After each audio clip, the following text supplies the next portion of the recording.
बच्चों, आज की क्लास में तुम सबका स्वागत है। आज हम 9वीं कक्षा के हिंदी मंजरी पुस्तक में तुलसीदास जी के दोहे का प्रश्न उत्तर लिखेंगे। नंबर 1 का प्रश्न है, बोबे सो लोने निदान का तात्पर्य क्या है? पठित दोहे के आधार पर समझाइए। इसका उत्तर लिखो। बुबे सो लोने निदान अर्थात जो जैसा कर्म करता है उसे उसके कर्म के अनुसार फल मिलता है। मनुष्य का शरीर कर्म क्षेत्र है, उसका मन किसान है जिसमें पाप और पुण्य दो बीज है। जो जैसा बीज बोता है वह उसी प्रकार की फसल काटता है।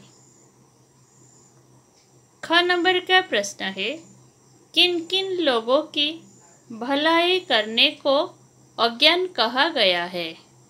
इसका उत्तर लिखो।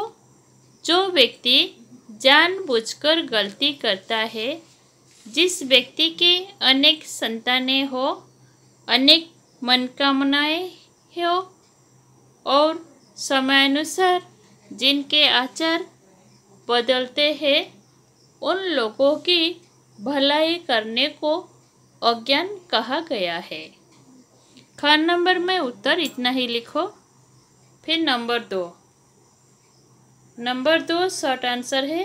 नंबर 2 में क का प्रश्न है, खेत किसे कहा गया है? इसका उत्तर लिखो। मानव के शरीर को खेत कहा गया है। ख नंबर का प्रश्न है, किसान कौन है?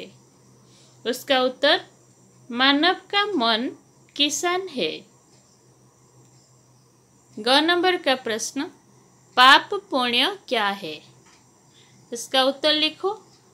पाप और पुण्य दो बीज है।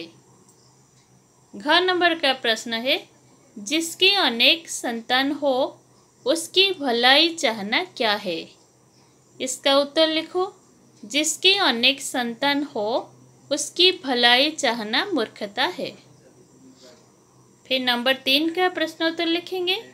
नंबर 3 का प्रश्न है, ये भी शॉर्ट आंसर लिखना है।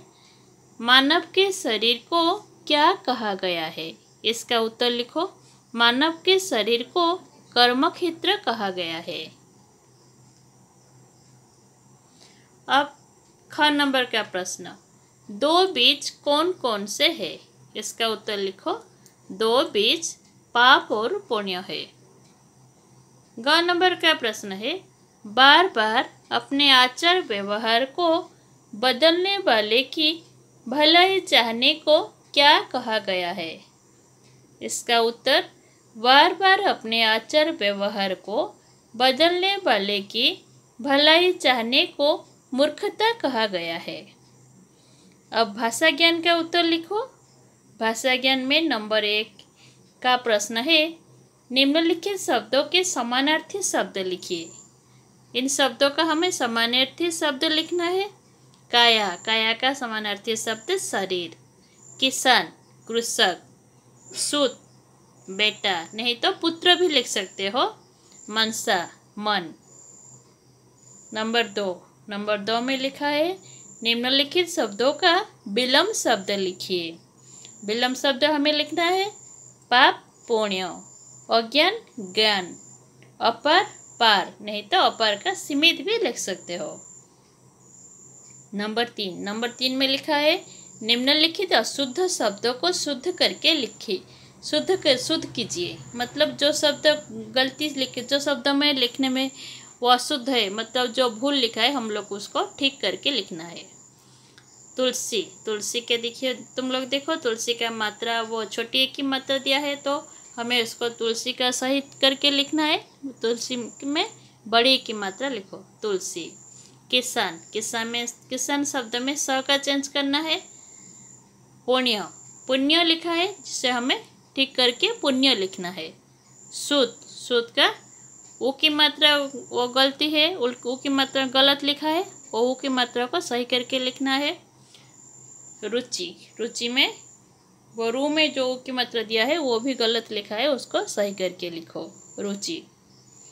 नंबर 4 में लिखा है इन शब्दों पर ध्यान दीजिए। काया, किशन, बीज, सूत। इन शब्दों से उनकी पूरी जाति का बोध होता है। मतलब ये सब जाति का शब्द है, जातिवाचक संज्ञा का शब्द है। तो जो नीचे लिखा है उसको भी लिखो। याद रखिए, जिस शब्द से पूरी जाति का बोध होता है उसे जातिवाचक संज्ञा कहते हैं। 4 नंबर का उत्तर जैसा लिखा है वैसे ही देखकर लिखो। ये वीडियो देखकर तुम लोग इस प्रश्न उत्तर को सही तरह ठीक करके लिखो। बच्चों, आज की क्लास में इतना ही। धन्यवाद।